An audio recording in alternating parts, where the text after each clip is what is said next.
जय हिंद दोस्तों, सभी को नमस्कार। ऑक्सफोर्ड कैरियर सेंटर पे आपका स्वागत है दोस्तों। फिर हम लेके आए जीके क्लास, जो आपके एसएससी जीडी और यूपी पुलिस के लिए बहुत ही धमाकेदार क्लास रहने वाली है। और इस क्लास के जितने भी आपको क्वेश्चन करवाए जाएंगे उसकी आपको पीडीएफ मिल जाएगी। पीडीएफ के लिए आपको टेलीग्राम पे जाना पड़ेगा। टेलीग्राम का भी नाम यही मिलेगा आपको, ऑक्सफोर्ड कैरियर सेंटर पे। तो जितने विद्यार्थी नए जुड़ते हैं हमारे सेशन पे, तो सभी विद्यार्थियों से निवेदन है, कृपया चैनल को सब्सक्राइब करें और वीडियो को लाइक करें और ज़्यादा से ज़्यादा शेयर करें। और डेली इसी प्रकार अपने एसएससी जीडी और आपके यूपी पुलिस के लिए और आगामी भर्ती रेलवे के लिए जीके के कड़ी को मजबूत करके अपने जीके में अच्छा स्कोर बना सकते हैं। तो सभी विद्यार्थी से फिर से दोबारा से निवेदन करता हूं कि सारे विद्यार्थी एक बार अभी से शेयर कर दो क्लास को।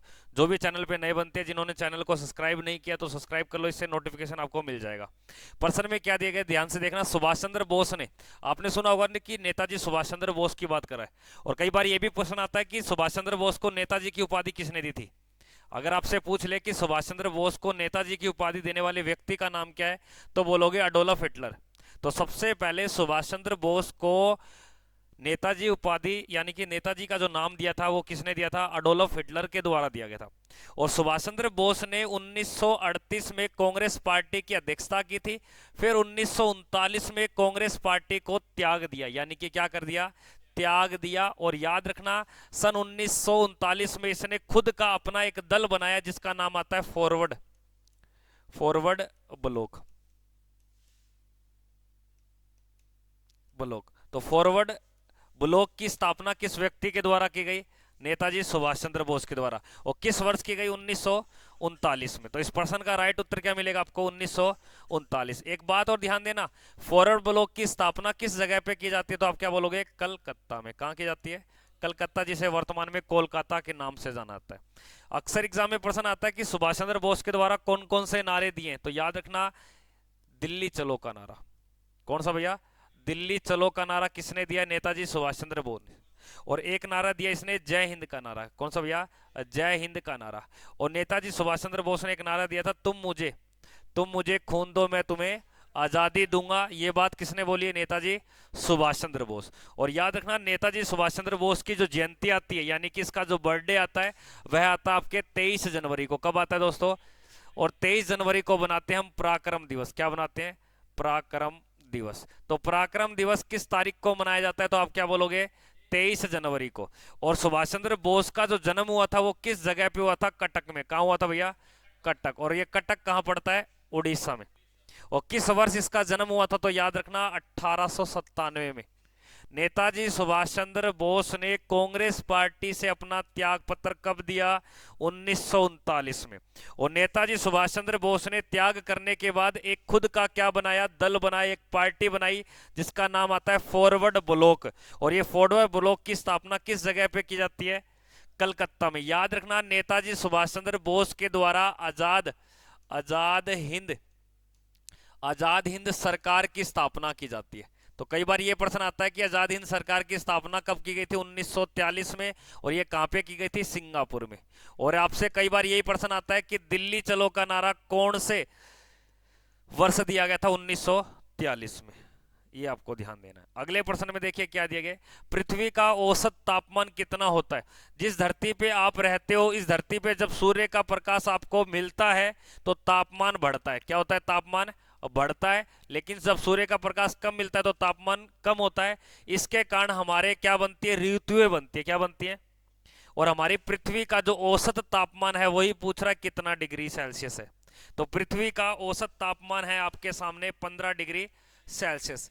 कई बार यह प्रश्न आता है कि पृथ्वी दिवस कब मनाया जाता है। पृथ्वी दिवस की अगर बात आ जाए तो याद रखना 22 अप्रैल को। कब आता है भैया, 22 अप्रैल को। एक बात बताइए मुझे, पृथ्वी के ऊपर सबसे बड़ा देश कौन सा है, रूस। और एक और ध्यान सुनना, पृथ्वी के कितने प्रतिशत पे स्थल भाग पाया जाता है, स्थल भाग, यानी कि भूमि कितने परसेंट पे पाई जाती है, तो आप बोलोगे लगभग 29% पे। लेकिन कितने परसेंट पे जलीय भाग क्षेत्र पाया जाता है, तो आप क्या बोलोगे, 71% पे। कई बार ये प्रश्न आता है कि पृथ्वी का जो आप नमूना या मानचित्र देखते हो, मानचित्र, उस चित्र को हम क्या बोलते हैं, ग्लोब। क्या बोलते हैं। और इस ग्लोब की अगर बात की जाए तो इस ग्लोब के हम ऊपर कितने महाद्वीपों को देखते हैं। महाद्वीप की अगर बात करें तो महाद्वीप कितने हैं। और इसके ऊपर महासागरों की अगर बात करें तो महासागर कितने बताओगे आप, 5। कितने बताओगे, 5। एक बात बताइए, पृथ्वी दिवस किस तारीख को आता है? पृथ्वी का औसत तापमान कितना है? कई बार आपसे ये पूछ लेता है कि मानव शरीर का तापमान बताना है फारेनहाइट में। किस में बताना है? फारेनहाइट में। तो याद रखना 98.6 डिग्री फारेनहाइट, ये आपके मानव शरीर का फारेनहाइट में तापमान होता है। और एक याद रखना, मानव शरीर का सेल्सियस में तापमान पूछे तो 37 डिग्री सेल्सियस आपको बताना है। कितना बताओगे? 37 डिग्री सेल्सियस। लेकिन इसका आपको केल्विन की अगर बात कर ले तो कितना बताओगे? 310 केल्विन। तो मानव शरीर का तापमान केल्विन में कितना होता है? 310। लेकिन यहाँ पे तापमान किसकी बात की गई है? पृथ्वी का। और पृथ्वी का औसत बात किया गया, ना ज्यादा ना कम। तो आपका राइट उत्तर यहाँ पे क्या हो जाएगा? 15 डिग्री सेल्सियस। अगले प्रश्न को देखूं। अगले प्रश्न को देखिए क्या दिए गए कि कावेरी नदी का उद्गम कहां से होता है? कि कावेरी नदी अपना जल लेकर कहां से चलती है? तो सभी विद्यार्थी सेशन को दबा के शेयर करें भाई, और एक टारगेट अपना 20+ का, बस 20+ लाइव कर दे दिल्ली। इस प्रश्न का जवाब दे। कावेरी नदी का उद्गम स्थल का मतलब होता है कि वह नदी कहां से बहना स्टार्ट करती है। याद रखना, ये नदी अपना जो जल उठाती है, यहाँ एक पहाड़ियां पड़ती जिन्हें बोलते हैं बर्मागिरी की पहाड़ियां। क्या बोलते हैं? बर्मागिरी की पहाड़ियां। और बर्मागिरी की पहाड़ियां किस राज्य में पड़ती है? कर्नाटक में। किस राज्य में पड़ती है? कर्नाटक में। इस कावेरी नदी के बारे में दो बातें सुनना। कावेरी नदी की एक तो कुल लंबाई पूछेगा आपसे, कुल लंबाई। तो आपका जवाब मिलेगा सर 805 किलोमीटर इसकी लंबाई है, 805। इस कावेरी नदी को बोलते हैं दक्षिण भारत की गंगा। तो कई बार प्रश्न आता है कि दक्षिण भारत की गंगा किस नदी को बोला गया है? कावेरी नदी को। और याद रखना, कावेरी नदी के ऊपर बांध पूछता है कई बार, बांध। तो बांध बताओगे? मैठूर बांध, मैठूर बांध। तो मैठूर बांध किस नदी पे बना हुआ है? कावेरी। और ये किस राज्य में पड़ता है? तमिलनाडु। कावेरी नदी का परवा क्षेत्र का मतलब होता है इसका रास्ता। तो रास्ता बताना आपको कर्नाटक। क्या बताओगे? कर्नाटक। कहां से भैया? कर्नाटक। कर्नाटक के बाद आपका जो राइट उत्तर मिलेगा वो क्या मिलेगा? आपके तमिलनाडु। क्या मिलेगा भैया? तमिलनाडु। क्या चीज है? देखो, दक्षिण भारत की वृद्ध गंगा पूछे तो गोदावरी बताना है, दक्षिण भारत की गंगा पूछे तो आपको क्या बताना है? कावेरी। अगले प्रश्न को देखिए। अगले प्रश्न में क्या दिया है? किस रेखा पर दिन रात बराबर होते हैं? किस रेखा के ऊपर दिन रात 12 घंटे का दिन और 12 घंटे की रात होती है? ये बताना आपको। आज सुबह ही पढ़ा था हमने। अरे ये बीचों बीच, पृथ्वी के बीचों बीच वाली रेखा का नाम क्या है? विषुवत। और विषुवत ऑप्शन में ना हो तो क्या मिलेगा? भूमध्य। और भूमध्य ना हो तो मिलेगा 0 डिग्री, 0 डिग्री अक्षांश। क्या मिलेगा? 0 डिग्री अक्षांश। इसका राइट उत्तर में क्या मिलेगा? विषुवत रेखा। क्या मिलेगा भैया? अब आपसे अगर कोई पूछ ले कि 21 मार्च को दिन क्या होता है? नहीं, बराबर होता है। और 23 सितंबर को भी दिन क्या होता है? तो आपसे प्रश्न आ सकता है किस किस तारीख को ना दिन बड़ा होता है ना दिन छोटा होता है, बराबर होते हैं। ये याद रखना। और ये किस रेखा के ऊपर वाले देशों में होगा? जो इनके ऊपर देश लगते हैं। मान लेना यहाँ पे कोई देश होगा ना, तो उसका बड़ा नहीं होगा, बराबर भी नहीं होगा। बराबर कहां मिलेंगे? जो इसके ऊपर देश आते हैं। तो विषुवत रेखा या भूमध्य, इसके ऊपर टोटल आपकी अगर बात की जाए तो 13 देश है। कितने देश हैं? 13 देश। अब ध्यान से सुनना, इस रेखा को 2 बार काटने वाली नदी का नाम पूछता है कांगो नदी। तो प्रश्न आता है कि भूमध्य या विषुवत रेखा को 2 भागों में 2 बार काटने वाली नदी का नाम क्या है? कांगो नदी।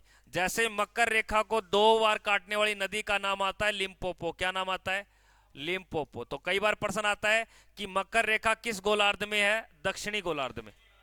और जो उत्तरी गोलार्ध के अंदर आपके रेखा पड़ती है उसका नाम है कर्क रेखा। क्या नाम है?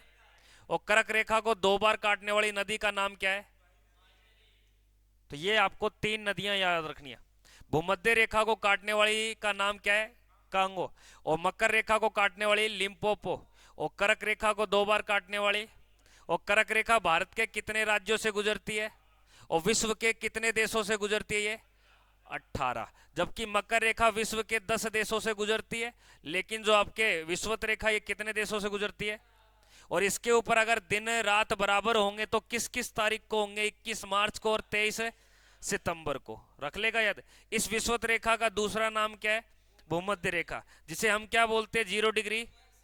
तो कई बार प्रश्न आता है कि सर हमारे ग्लोब पर जो इस प्रकार की रेखाएं हैं उनमें से बड़ी रेखा कौन सी है, तो भी क्या बोलोगे, क्योंकि ये बीच में है तो मोटी होगी ना आपके, तो बड़ी है। अगले प्रश्न को देखिए क्या दिखे। औरंगजेब का मकबरा कहां पर स्थित है? औरंगजेब का मकबरा कहां पर स्थित है?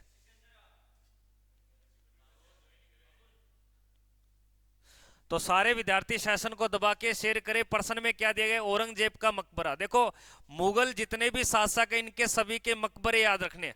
मुगल वंश के जितने भी आपको क्या याद रखने हैं? शासक। तो इन सभी के वंश यानी कि आपको मकबरे। तो सबसे पहले प्रशांत भाई ऊपर जाके सो जाए। बाबर की अगर मैं बात करूं तो बाबर का राइट उत्तर क्या हो जाएगा? काबुल। क्या हो जाएगा? काबुल। और बाबर के बाद गद्दी पे कौन आया था? तो आपको बताना है हुमायूं। क्या बताओगे? और हुमायूं का जो मकबरा है वो कहां पड़ता है? दिल्ली में। और हुमायूं के बाद गद्दी पे कौन आया था जिसका नाम आता है अकबर? क्या नाम आता है? अकबर। और अकबर का मकबरा कहां पड़ता है? आपको याद रखना, सिकंदरा। सिकंदरा। और खाली सिकंदरा करना, अगर ऑप्शन में सिकंदरा ना मिले तो क्या बताओगे? आगरा। उसके बाद अकबर का बेटा कौन भैया? जहांगीर। तो जहांगीर का जो मकबरा पड़ता है ये आपके बाहर है, जिसका नाम क्या आता है? लाहौर। क्या आता है भैया? और इसके जहांगीर के बाद गद्दी पे कौन आया भैया? तो आपको याद रखना है शाहजहां। क्या बताओगे? शाहजहां का मकबरा पड़ता है आगरा में, जहां पर इसने अपनी पत्नी के लिए एक महल बनाया जिसका नाम आता है ताजमहल। और किसके लिए? मुमताज के लिए। तो मुमताज का मकबरा भी कहां पड़ता है? आगरा के अंदर। उसके बाद अगर बात की जाए तो शाहजहां के बाद उसके औरंगजेब। क्या नाम आएगा? औरंगजेब। देखो औरंगजेब की पत्नी थी ना, उस पत्नी को बोलते बीबी का मकबरा। तो बीबी का जो मकबरा है वो याद रखना आपको कहां पड़ता है? औरंगाबाद में। कहां पड़ता है? औरंगाबाद में। लेकिन यहां औरंगजेब की बात कर रहा है तो याद रखना ये दौलताबाद में। कहां पे भैया? और ये दौलताबाद किस जगह पड़ता है? महाराष्ट्र में। लेकिन याद रखना मुगल साम्राज्य का अंतिम शासक कौन था? बहादुर शाह जफर। कौन था? बहादुर शाह जफर बोलो या बहादुर शाह सेकंड बोलो, क्योंकि औरंगजेब के बाद जो गद्दी पे बैठा था वो बहादुर शाह प्रथम बैठा था। कौन बैठा था? और जो 18वें नंबर का शासक था यानी कि मुगल साम्राज्य का अंतिम शासक कौन था? बहादुर शाह जफर बोलो या बहादुर शाह सेकंड बोलो। और इसका जो मकबरा बना हुआ है ये कहां पे बना हुआ है? रंगून में। कहां पे बना हुआ है? रंगून में। तो कई बार ये भी प्रश्न पूछा जाता है। अरे ये दे दूंगा, मेरे पास पीडीएफ पड़ी है, दे दूंगा ये सारी चीजें। हाँ सारे मिल जाएगी इकट्ठा। ताजमहल लाल पत्थर से बना, कईयों से है जो आपके राजस्थान से पत्थर लेके गए हैं। हाँ बिल्कुल बने हुए। अगले प्रश्न को देखिए, गदर पार्टी का मुख्यालय कहां पर है? गदर पार्टी का मुख्यालय कहां पर पड़ता है? गदर पार्टी। देखो गदर पार्टी की स्थापना की गई थी सन आपके 1913 में। और गदर पार्टी का जो संस्थापक था वो कई बार प्रश्न आता है संस्थापक, तो याद रखना आपको भैया लाला, नहीं नहीं नहीं, इसका क्या है? एक बार इसको देखना। गदर पार्टी की स्थापना किसके द्वारा की गई? लाला हरदयाल के शर्मा। लाला हरदयाल, हरदयाल शर्मा। कई बार ये नाम ही याद को नहीं है, देख के जिंदगी हो रही है। गदर पार्टी की स्थापना की गई थी 1913 में और इसका संस्थापक बताओगे? लाला हरदयाल शर्मा। और ये होती है सैन फ्रांसिस्को। और सैन फ्रांसिस्को एक अमेरिका का क्या है भैया? शहर है। तो ये भी याद रखना। तो ये कहां पे की गई थी? सैन फ्रांसिस्को, अमेरिका के अंदर। और किस वर्ष होती है? 1913 में। और 1913 में किसके द्वारा? लाला। और एक बात बताइए, 1913 की एक घटना बता दो, क्योंकि 1913 में भारत का कोई एक व्यक्ति था जिसने क्या जीता था? नोबेल पुरस्कार जीता, जिसका नाम क्या आता है? रविंद्रनाथ टैगोर। तो कई बार यह भी प्रश्न आता है कि रविंद्रनाथ टैगोर ने नोबेल पुरस्कार किस वर्ष लिया? 1913 में। और 1913 में कौन सी पार्टी की नींव रखी जा रही है? और गदर पार्टी की नींव रखने वाले व्यक्ति का नाम क्या है? लाला हरदयाल। और ये लाला हरदयाल शर्मा ने कहां पे नींव रखी थी? San Francisco. सैन फ्रांसिस्को याद रखना फ्रांस का देश नहीं है, किसका देश है? अमेरिका। अमेरिका का एक शहर है। अगले प्रश्न में देखिए क्या देखा, निम्नलिखित में से एक ऐसा देश जो सार्क संगठन का सदस्य नहीं है। याद रखना सार्क। सार्क भैया दक्षिणी पूर्वी एशियाई देशों का संगठन है। इस सार्क के अंदर याद रखना टोटल 8 देश है। कितने देश हैं? 8 देश हैं। कितने देश हैं? इस सार्क संगठन की जो स्थापना हुई थी वो 9 दिसंबर 1985 को की गई थी। और इस सार्क संगठन का मेन ऑफिस पड़ता है आपके काठमांडू। कहां पड़ता है? काठमांडू। लेकिन प्रश्न में क्या पूछा है कि सार्क संगठन के कौन कौन से सदस्य हैं, तो इसके कितने मेंबर है भैया? 8 है ना। तो 8 में याद रखना एक तो भारत है, एक तो क्या है भैया, और भारत के बाद में एक तो याद रखना पाकिस्तान, उसके बाद में एक नेपाल याद रखना। क्या याद रखोगे? नेपाल। उसके बाद में याद रखना बांग्लादेश। क्या याद रखोगे? बांग्लादेश। और उसके बाद अगर बात की जाए तो इसका याद रखना भूटान। क्या याद रखोगे? भूटान। और एक याद रखना भैया आपके इसके मालदीप। क्या याद रखोगे? मालदीप। और एक याद रखोगे भैया अफगानिस्तान। क्या याद रखोगे? और एक याद रखना आपको भैया इसका श्रीलंका। क्या बताओगे? तो इसके टोटल देश कितने हो गए? 2 2 4 यानी कि कितने हो गए टोटल? 8 हो गए। लेकिन याद रखना जो पड़ोसी देश कितने आपके भारत के पास में? चीन, म्यांमार, ये दोनों किसके सदस्य नहीं है? तो कई बार ये दोनों आपको नाम दे के पजल करता है। इनके साथ साथ एक नाम और दे देगा, किसका? इंडोनेशिया का, तो वो भी सदस्य नहीं है। तो कितने भैया? भारत, पाकिस्तान, नेपाल, बांग्लादेश, भूटान, मालदीव और अफगानिस्तान। स्थापना के समय इस वर्ष, सॉरी इसको 1985 करना, इस समय इसके टोटल सदस्य कितने थे? लेकिन 2005 में किसको जोड़ दिया, इसलिए इसके टोटल वर्तमान में देश कितने हैं? कोई दिक्कत नहीं है ना। अगले प्रश्न को देखिए क्या दिया गया। लाल बहादुर शास्त्री की समाधि को किस नाम से जानते हैं?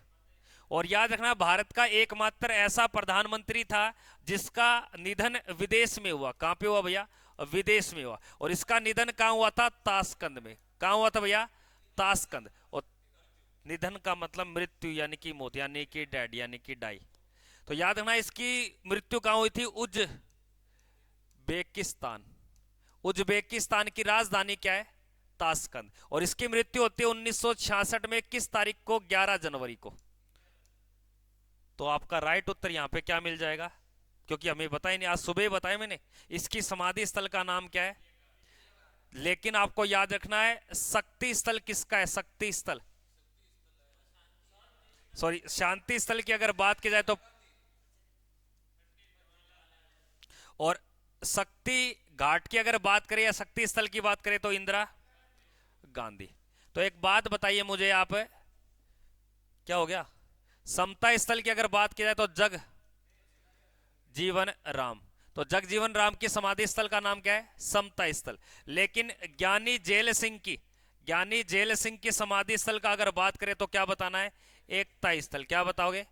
एकता स्थल। अगर वीर भूमि की अगर बात कर ले, वीर भूमि किसकी है? वीर भूमि, तो आपको बताना है भैया राजीव कुमार की। किसकी है?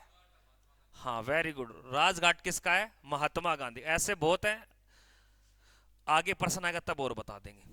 भारतीय संविधान के किस अनुच्छेद में, भारतीय संविधान के किस अनुच्छेद में,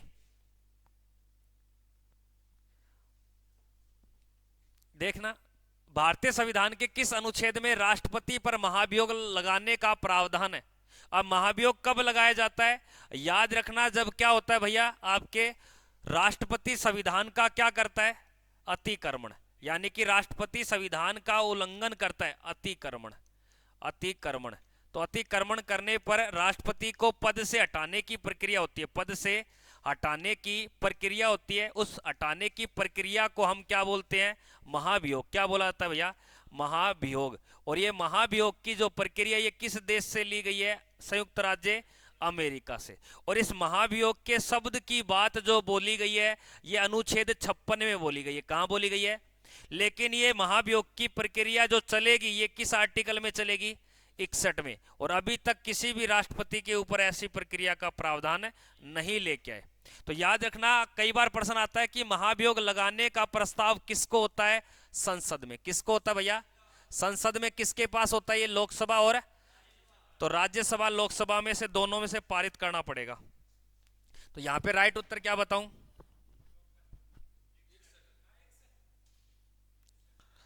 देश का एक राष्ट्रपति होगा, एक राष्ट्रपति। ये बात कहां बोली गई है? राष्ट्रपति को कौन कौन लोग वोट करेंगे, यानी कि उसका निर्वाचक मंडल जिसमें लोकसभा, राज्यसभा और राज्यों की विधानसभा के सभी निर्वाचित सदस्य क्या करते हैं, राष्ट्रपति को चुनाव देते हैं। और राष्ट्रपति के पास ऐसी पावर होती है, वो किसी व्यक्ति को क्षमादान कर सकता है, क्षमादान, यानी कि फांसी की सजा को भी माफ कर सकता है। ये बात किस आर्टिकल में है? अब एक बात बता मनीष, देश का प्रथम नागरिक कौन होता है? प्रेसिडेंट। और दूसरा और तीसरा और चौथा स्टेट गवर्नर, यानी कि राज्य का राज्यपाल। किस सुल्तान ने अपनी राजधानी दिल्ली से स्थानांतरण कर देवगिरी में स्थापित कर दी थी? दिल्ली से अपनी राजधानी को स्थानांतरण करके इसको कहां कर दी थी? देवगिरी के अंदर। और ये राइट उत्तर इसमें क्या हो जाएगा आपके? मोहम्मद बिन तुगलक। मोहम्मद बिन तुगलक। एक बात बताइए, मोहम्मद बिन तुगलक को सबसे मूर्ख शासक भी बताया जाता है।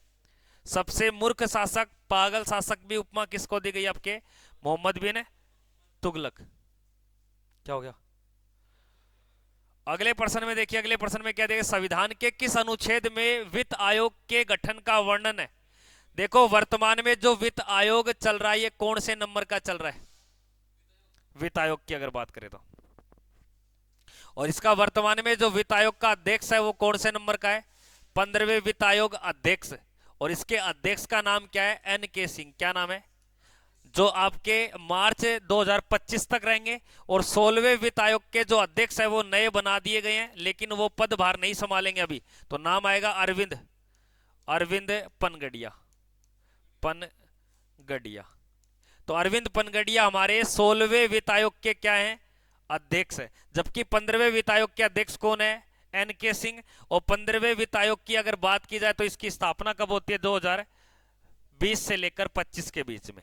और वित्त आयोग के गठन का उल्लेख किस आर्टिकल में दिया गया?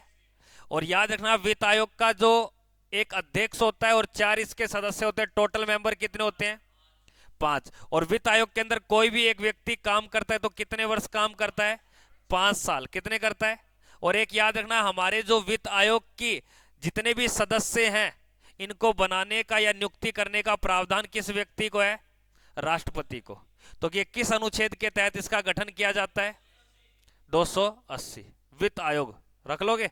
वर्तमान में वित्त आयोग के अध्यक्ष कौन है? एन के। और जो आपके 2025 में आएंगे उसका नाम क्या है? अरविंद पनगड़िया। ये नीति आयोग के क्या थे? नीति आयोग के उपाध्यक्ष थे, पहले नीति आयोग के। कौन सा? हाँ, पहले करवा लिया जाता है चुनाव। राइडर कप किस खेल से संबंधित है?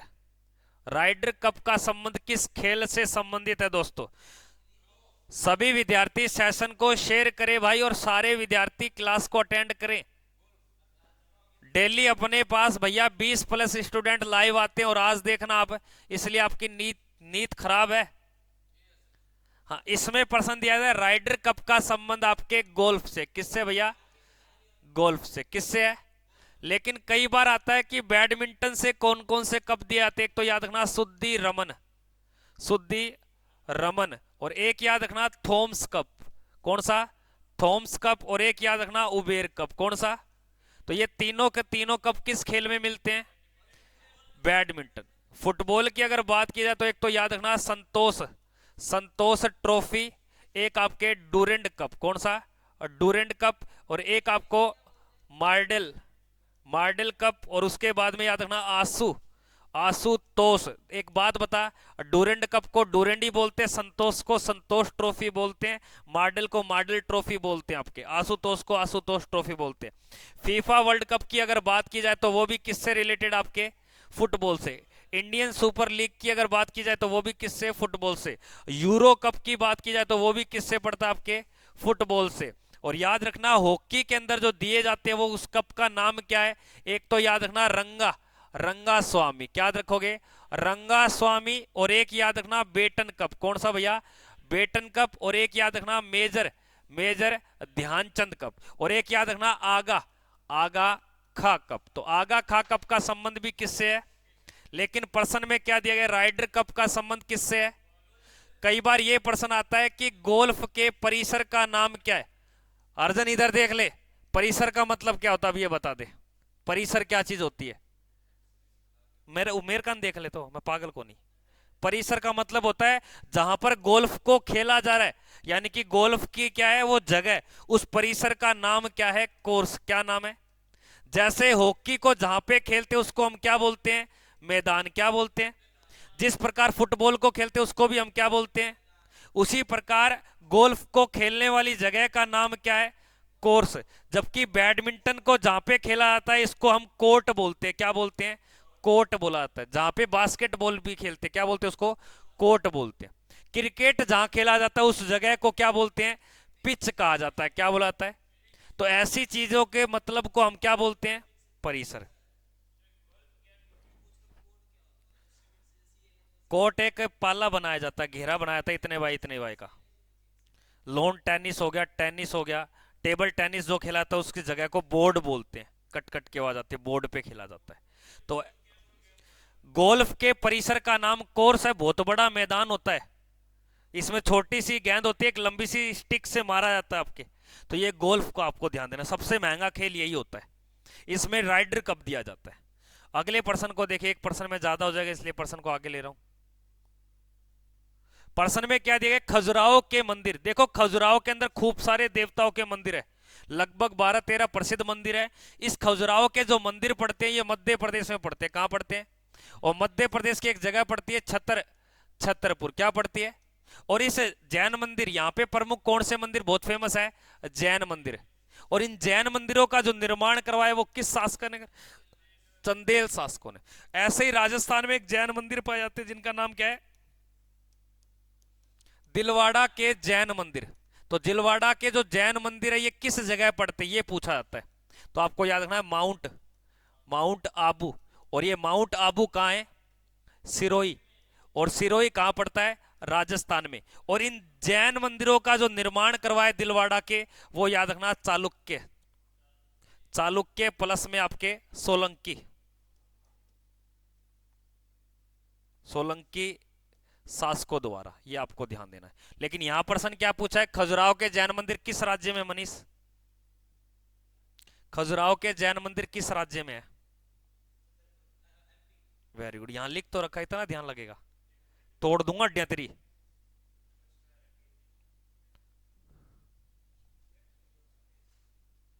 हाँ गुरुजी हमारे बीच में जुड़े हैं। अरे रुको तो एक बार, क्यों रहे हैं।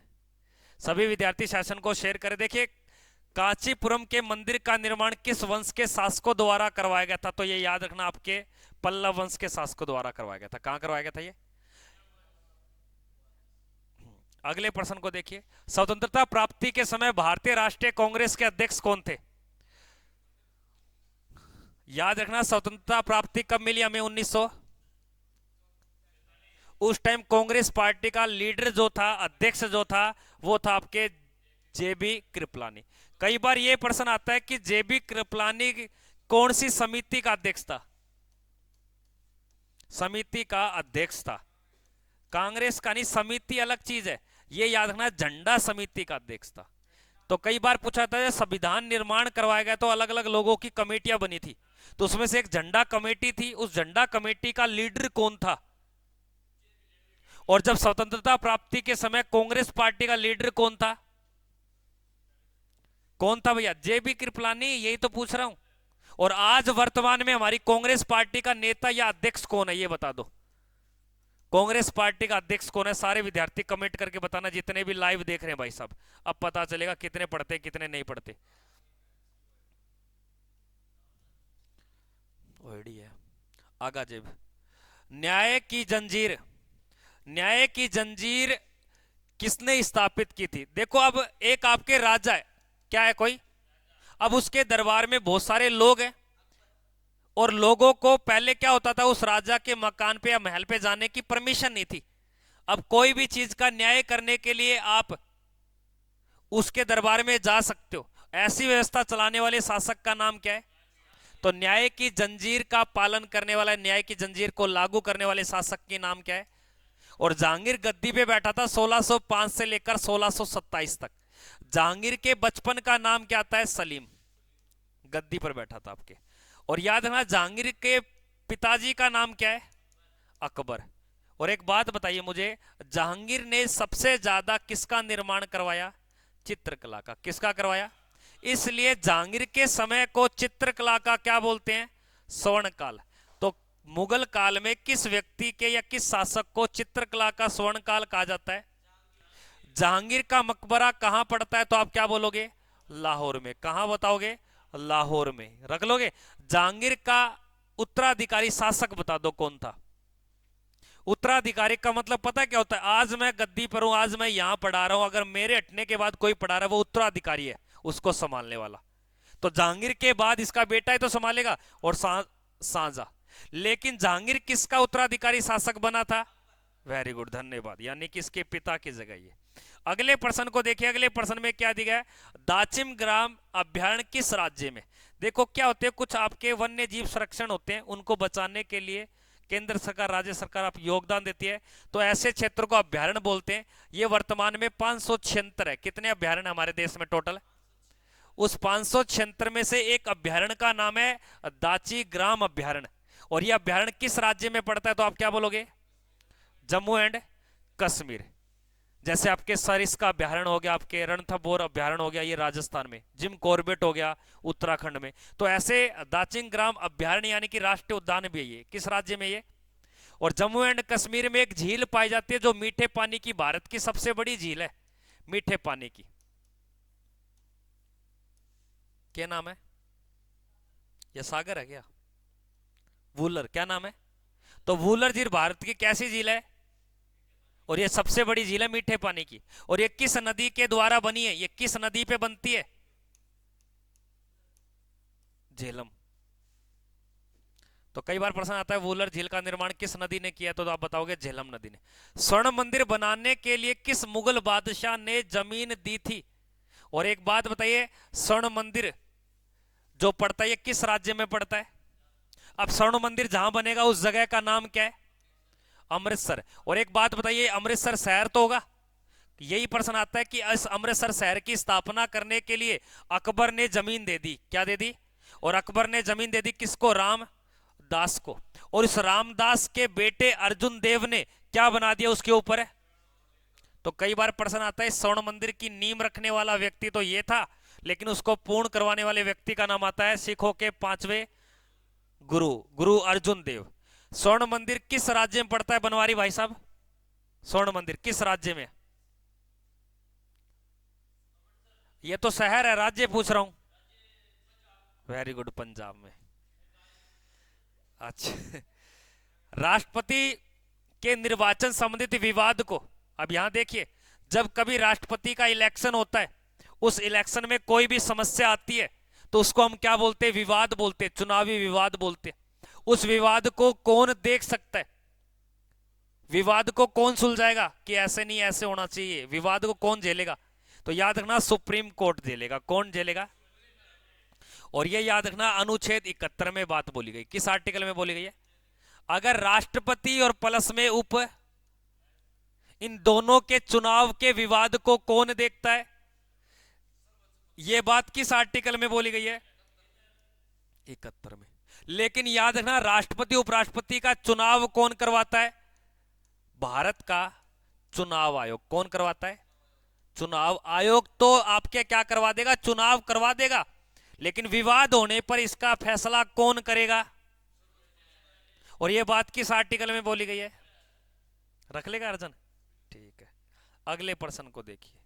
चंडीगढ़ स्थित, चंडीगढ़ में एक रॉक गार्डन है। कौन सा गार्डन है भैया? रॉक गार्डन है आपके। उस रॉक गार्डन की निर्माण की बात कर रहा है, कौन था? चंडीगढ़ के अंदर रॉक गार्डन।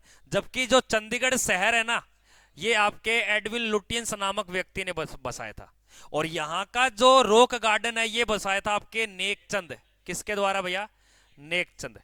तो नेकचंद ने चंडीगढ़ के किस गार्डन का निर्माण किया है?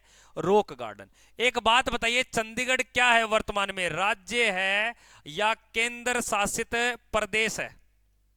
अब बताइए। दोनों नहीं है, एक ही है ये। क्या है ये? केंद्र शासित प्रदेश है। जबकि राज्यों में अगर बात करें हरियाणा और आपके पंजाब, उन दोनों की क्या है ये? तो कई बार ये प्रश्न आता है कि हरियाणा और पंजाब की राजधानी का नाम क्या है? और कई बार प्रश्न पूछ सकता है कि चंडीगढ़ में रॉक गार्डन का निर्माण किसने किया? और चंडीगढ़ क्या है, राज्य क्षेत्र है या आपके केंद्र शासित प्रदेश है? अगले प्रश्न को देखिए, संयुक्त राष्ट्र संघ की अधिकृत भाषाओं की संख्या कितनी है? संयुक्त राष्ट्र संघ सुना है आपने? कितने देश हैं दीपक बता। ओडो ये यार यूएनओ की बात कर रहा हूं, यूएनओ में टोटल 193 देश है। कितनी बार बताऊं, ये फौजी सर भी बोलते कि सर बहुत प्रश्न आप रिपीट करते हो। अब रिपीट करे हुए तो गलत बता रहा है। इस यूएनओ संघ के देश कितने हैं? इसके अंदर कोई भी डिसीजन होता है, लिखित पखित होती है, वो कितनी भाषाओं में होती है आपके टोटल है? तो इनको कितनी भाषाएं मान्यता दी गई है? अब 6 भाषाएं आपसे पूछ ले तो क्या बताओगे? हिंदी तो जम्मा ही को नहीं, अंग्रेजी, ठीक है ना। उसके बाद में अरबी, क्या बताओगे? उसके बाद में आपके स्पेनिश, क्या बताओगे? स्पेनिश। उसके बाद में आप बताओगे फ्रेंच, कौन सी बताओगे भैया? फ्रेंच। और फिर बताओगे मदारिन। मदारिन का मतलब होता है चीनी, क्या होता है भैया? चीनी। कितनी हो गई आपके? ठीक है ना। और एक आपको याद रखना है रशियन, आपके कौन सी भैया? रशियन। 1 2 1 3 1 4 1 5, रूसी या रशियन। तो टोटल आपके कितनी हो गई? कर लोगे ना। अब एक बात बताइए, यूएनओ के टोटल देश कितने हैं? कई बार प्रश्न आता है कि जो यूएनओ संगठन है इसका मेन ऑफिस कहां पे है, हेडक्वार्टर कहां पे है?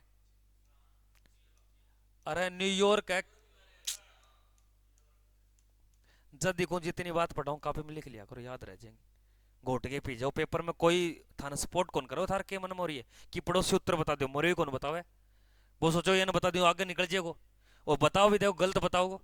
भारत के 22 राजकीय भाषाओं का उल्लेख किस अनुसूची में? देखो हमारे संविधान में अनुसूचियां है, अरे ओडी ये 12 अनुसूचियां कितनी है, पर यहां पूछ रहा है कि कौन सी अनुसूची में 22 भाषाएं हैं। तो बताना आपको 8वीं अनुसूची, कौन सा बताओगे? अब 22 भाषाओं के नाम पता है क्या? याद रखना 22 भाषाओं में अंग्रेजी भाषा शामिल नहीं है, एक तो ये भी याद रखना, हिंदी है। इस 22 भाषाओं का उल्लेख किस अनुसूची में किया गया? और कई बार प्रश्न आता है कौन से भाग संख्या में किया गया? भाग संख्या 17, कौन से भाग संख्या में किया गया? 17वें भाग संख्या में क्या मिलेगी आपको? भाषाओं के बारे में जानकारी।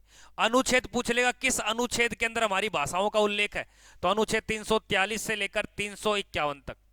आपसे प्रश्न पूछेगा हमारे देश की राष्ट्रभाषा है या राजभाषा है? याद रखना हमारे देश की कोई राष्ट्रभाषा नहीं है, उसे हमने क्या अपना रखा है? राजभाषा। और हमारे देश की एक राजभाषा होगी, अनुच्छेद 343A के अंदर इसका उल्लेख है। और हमारी भाषा का नाम क्या मिलेगा? हिंदी। और प्रत्येक 14 सितंबर को हम क्या बनाते हैं? और आने वाली 10 जनवरी को हम क्या बनाएंगे? विश्व हिंदी दिवस। तो विश्व हिंदी भाषा दिवस किस तारीख को मनाया जाता है? अरे यह लिख रहा कि 10 जनवरी। और राष्ट्रीय हिंदी दिवस पूछे तो अनुसूचियां कितनी हैं? जब संविधान लागू हुआ था 1950 में अनुसूचियां थी 8, कितनी अनुसूचियां थी? लेकिन जब संविधान लागू हुआ था तब हमारे संविधान के अंदर भाषाएं कितनी थी? तो अब वर्तमान में भाषाएं कितनी हैं? अजंता की गुफाओं का संबंध किस धर्म से? बताइए भाई फटाफट से।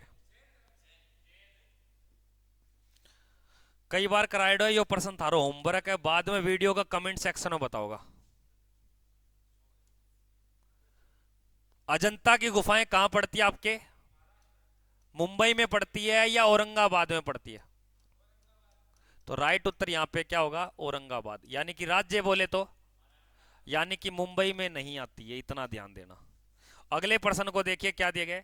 रेडियो कार्बन डेंटिंग से किसकी आयु का पता लगाया जाता है?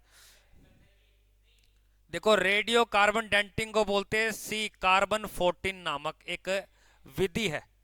इस विधि के से सहायता से अगर कोई उस जगह पे कोई जीवाश्म मिल गया, उस जीवाश्म के टुकड़े को लेंगे और इस विधि के माध्यम से ये बता देंगे ये जीवाश्म कितने साल पुराना था। तो यानी कि आपका राइट उत्तर क्या हो जाएगा? तो किसी जीव या जीवाश्म के मदद से हम किसी जगह का पता लगाने के लिए किस विधि का प्रयोग करते हैं? कार्बन डेंटिंग, जिसे आपके कार्बन 14 के नाम से जाना जाता है। एक तो कार्बन 14 याद रखना, या रेडियो कार्बन डेंटिंग विधि याद रखना, कर लोगे। और इसी के माध्यम से बताया गया था कि सिंधु घाटी सभ्यता का जो समय है वो 2350 से लेकर कितना है, 1750 ईसा पूर्व, या इसको एनसीईआरटी बुक बताती है 2500 से लेकर 1750। अगले प्रश्न को देखिए क्या दिया गया। केंद्रीय तंबाकू अनुसंधान केंद्र कहां पर है? हमारे तंबाकू का रिसर्च अनुसंधान, तंबाकू रिसर्च सेंटर कहां पे भारत में? तंबाकू का रिसर्च सेंटर कहां पे भारत के अंदर? और तंबाकू निषेध दिवस किस तारीख को मनाया जाता है? तो कई बार आता है कि तंबाकू निषेध दिवस कब आता है, 31 है। और तंबाकू के अंदर जो पाए जाने वाला जो एक नशीला पदार्थ है उसको क्या बोलते हैं? निकोटीन। निकोटीन क्या बोलते हैं भैया? निकोटीन कहा जाता है। और याद रखना, तंबाकू की खेती हमें सबसे पहले कौन दे के गए थे? पुर्तगाल। और तंबाकू के ऊपर 100% प्रतिबंध लगाने वाला देश कौन बना दुनिया का पहला? भूटान। कौन बना भैया? तंबाकू अनुसंधान भारत के आंध्र प्रदेश में, कहां पे है? और आंध्र प्रदेश का शहर पड़ता है राजमुंद्री। और अगर प्रश्न आ जाए तंबाकू उत्पादन, देखो सबसे ज्यादा तंबाकू होता है चीन, चीन के बाद में यूएसए, और यूएसए के बाद में भारत। और कई बार प्रश्न आता है कि भारत में तंबाकू कहां होता है, और दूसरे नंबर की जगह पूछे तो तंबाकू के नशीले पदार्थ का नाम क्या है? और तंबाकू का पेय योग्य भाग, यानी कि तंबाकू का जो सेवन कर रहे हो उसकी क्या कर रहे हो आप? और तंबाकू को गर्मियों में उगाया जाता है, इसलिए कैसी फसल है ये? और तंबाकू के लिए कैसी मिट्टी होनी चाहिए? ठीक है अर्जुन। तंबाकू जड़ से खत्म करने के लिए प्रत्येक वर्ष किस तारीख को हम शपथ लेते हैं कि तंबाकू का सेवन नहीं करेंगे? इसलिए 31 मई को हम कौन सा दिवस मनाते हैं? तंबाकू निषेध दिवस। अगले प्रश्न को, भारत में कवा का सबसे अधिक उत्पादन किस राज्य में होता है? देखो कवा एक कॉफी की किस्म है। किसकी किस्म है भैया? और कॉफी की उत्पादन में सबसे बड़ा राज्य कौन सा है? कर्नाटक हो गया, केरल हो गया, तमिलनाडु हो गया। तो ये यहां पे सबसे ज्यादा कॉफी होता है। और कॉफी की किस्म का नाम क्या है? कवा। और कवा सबसे ज्यादा होता है आपके ब्राजील में। क्या होता है? ब्राजील में। तो इसका राइट उत्तर क्या मिल जाएगा आपको? कर्नाटक। और जबकि याद रखना, कॉफी या कवा का जो पेय योग्य भाग है, जो हम इसका सेवन करते हैं, वो क्या चीज होती है? जबकि चाय का पेय योग्य भाग क्या होता है? चाय का किस भाग को हम यूज में लेते हैं? पत्ती को। लेकिन कॉफी के किस भाग को यूज में लेते हैं? कॉफी उत्पादन में सबसे बड़ा राज्य बोले तो याद रखना, कॉफी उत्पादन में भारत का 6वां स्थान है। सीड्स का मतलब नहीं समझता? सीड्स, सीड्स देखा? कॉफी, कॉफी के बीज होते हैं, बीज को कूट के पाउडर बना के प्रयोग में लेते हैं। जबकि चाय पत्ती के पेड़ों को पत्ती तोड़कर उसको सुखाकर फिर उसके प्रयोग में लेते हैं। यहां पे प्रश्न क्या दिया गया? कॉफी या कवा उत्पादन में भारत का कौन सा स्थान है? और कॉफी या कवा उत्पादन में विश्व का पहला स्थान कौन सा है? रख लेगा याद? ठीक है। और कॉफी के लिए जो रिसर्च सेंटर है ना, वो भारत की एक जगह पड़ती है, कुर्ग। क्या पड़ती है? और ये कुर्ग किस राज्य में है? तो कई बार प्रश्न आएगा, जैसे तंबाकू अनुसंधान के अंदर आंध्र प्रदेश का राजमुंद्री, उसी प्रकार भारत में कॉफी अनुसंधान के अंदर कहां है? कुर्ग जिला है, कर्नाटक। और कुर्ग के अंदर भी बहुत सारी कॉफी उत्पादन होती है। कुर्ग के अंदर कॉफी मंडी भी बहुत बड़ी है। भारतीय समाज सेवक सर्वेंट ऑफ इंडियन सोसाइटी की स्थापना किसने की थी? ये राजनीति गुरु ने की थी, गोपाल कृष्ण गोखले ने। अगले प्रश्न को देखिए, नाव दौड़ किस राज्य का लोकप्रिय खेल है?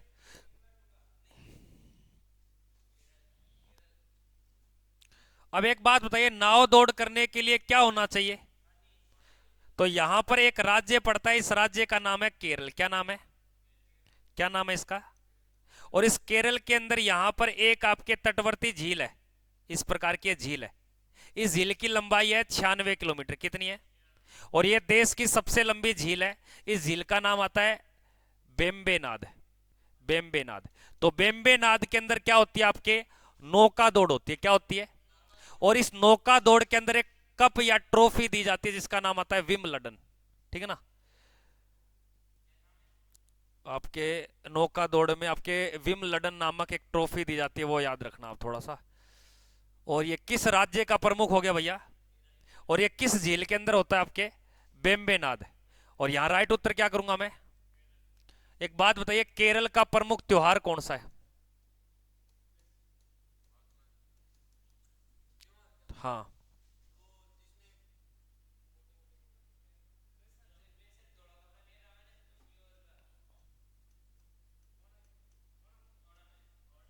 और जबकि पोंगल कहां का त्योहार है, पोंगल।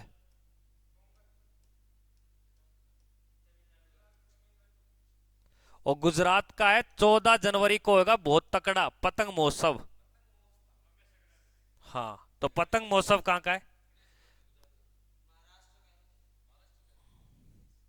अगले प्रश्न को देखिए क्या दिया गया है। पंच शब्द का प्रयोग किस खेल में होता है। ये पंच कौन बनाए करे कि बॉक्सिंग करे करे। पंच कौन बोलेगा, पंच मार दे। पंच हो गया, अपर कट हो गया, ये आपके बॉक्सिंग में होता है। बास्केटबॉल के एक पक्ष में खिलाड़ियों की संख्या।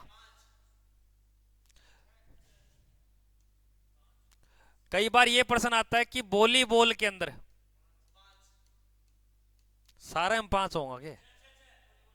एक आएगा आपको सामने बेसबॉल, नो। और एक आएगा आपके सामने खो खो, क्या आएगा। और एक आएगा कबड्डी। एक आएगा वाटर पोलो। वाटर पोलो अगर पानी में सेती सेती रहोगा तो डूबो को नहीं गा, केमी को नहीं, मैं तो नहीं बकू बकवास। पोलो में 4 है। तो वाटर पोलो का मतलब होता है आपके, जो जलीय पोलो होता है उसके अंदर पानी में हम 7 रहेंगे तो डूबेंगे नहीं, 7 रहेंगे तो वाटर पोलो तो 7। पानी का पीएच मान 7 होता है, 7 से ऊपर भी होता है। शुद्ध जल का पीएच मान ओनली फॉर 7। पोलो के अंदर 4 प्लेयर होते हैं, वाटर पोलो में 7 होते हैं। इस ऑप्शन में क्या हो जाएगा आपके। एक बात बताइए, हॉकी के अंदर प्लेयर कितने होते हैं, और क्रिकेट के अंदर भी, फुटबॉल के अंदर भी। तो एक बात बताइए मुझे आप, बैडमिंटन में कितने प्लेयर होते हैं, बैडमिंटन। या तो एक खेल सकता है, या लॉन टेनिस, टेनिस में भी एक या दो होते हैं, एक या दो होते हैं। अगले प्रश्न को देखिए क्या प्रश्न दिया गया कि बुकर पुरस्कार 1969 में शुरू किया गया था, कब किया गया था। और याद रखना इसी 1969 में एक पुरस्कार शुरू किया गया था जिसका नाम आता है दादा साहेब, दादा साहेब फाल्के। और एक बात बताइए, दादा साहेब फाल्के पुरस्कार किस जगत में दिया जाता है।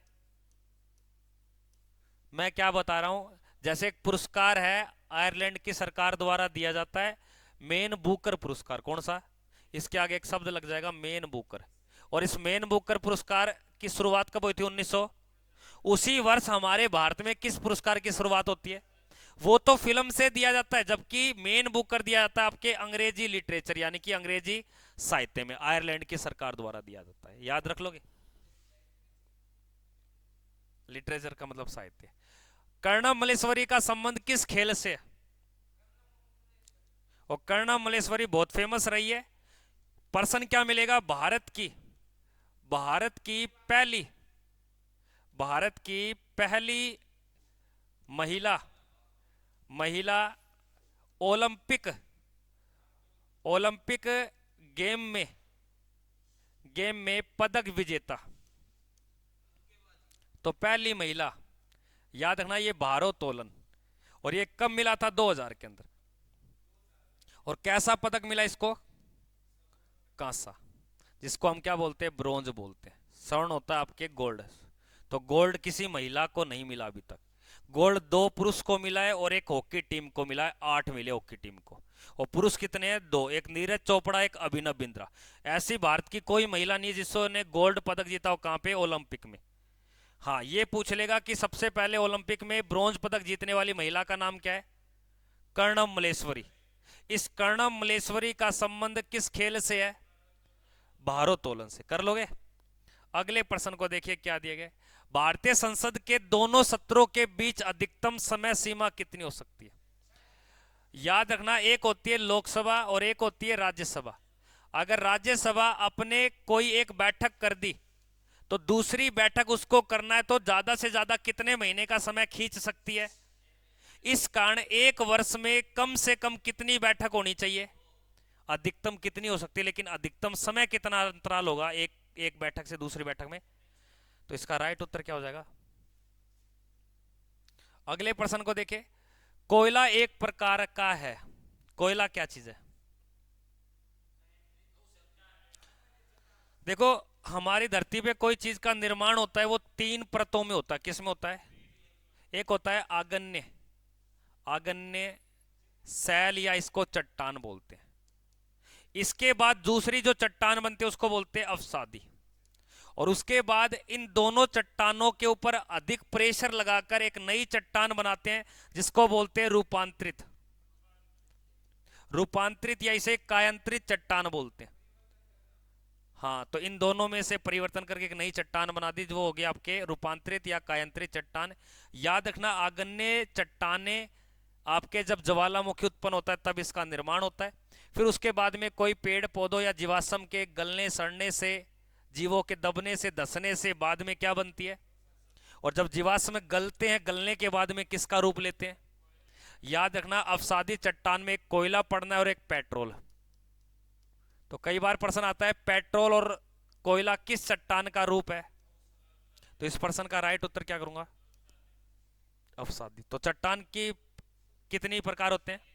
और तीनों या तीनों चट्टानों की जननी किसको बोलते हैं?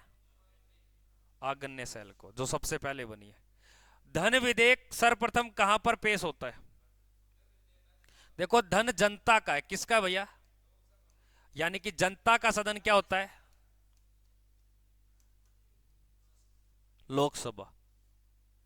तो जनता का पैसा है तो जनता के पैसे को एक बिल के रूप में प्रस्तुत करवाता है राष्ट्रपति आर्टिकल 110 के तहत। इस धन विधेयक के ऊपर राज्यसभा अपना लीडर यानी कि अपना आधिपत्य कर सकता है। अधिकतम कितने दिन तक?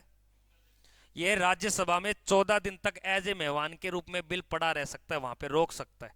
उसके बाद सत्ते ये लागू हो जाएगा। तो धन विधेयक सबसे पहले किस सदन में आएगा? तो ये याद रखना, राज्यसभा इसके ऊपर कितने दिन अधिकार कर सकता है, अपना देख सकता है। और 14 दिन में उसको वापस लौटा दे तो भी उसको लागू होना है। 14 दिन के बाद सौते लागू हो जाएगा। धन विधेयक कौन रखवाता है लोकसभा में? राष्ट्रपति। किस आर्टिकल में बोला गया ये? 110 में। रख लोगे? तो किसी राज्य के अंदर धन विधेयक होता है विधानसभा के अंदर, और केंद्र में धन विधेयक होता है लोकसभा के अंदर। अगले प्रश्न को देखिए क्या दिया गया। भटनागर पुरस्कार 1957 में किस क्षेत्र में प्रदान किया गया? तो भटनागर पुरस्कार है ये, भटनागर।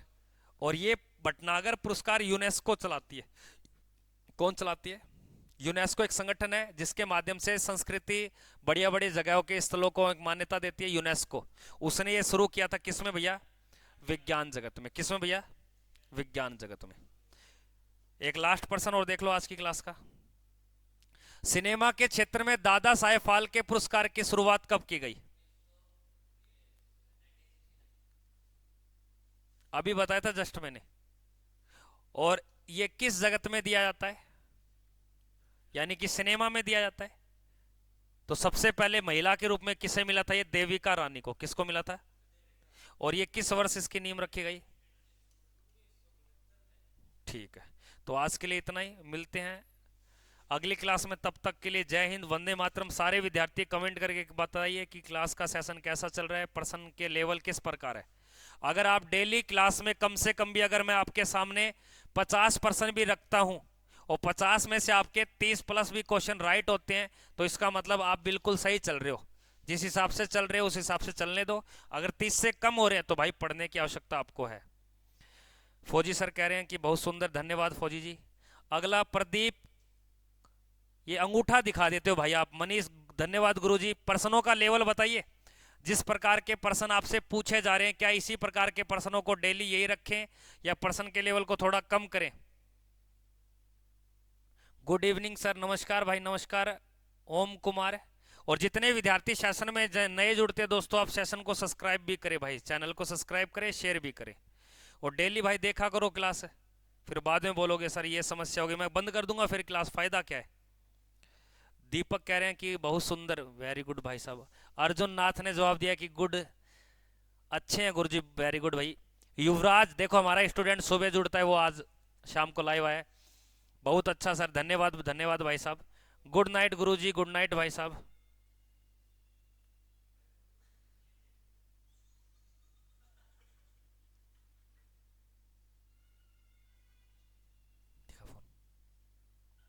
फोन दिखा तेरा।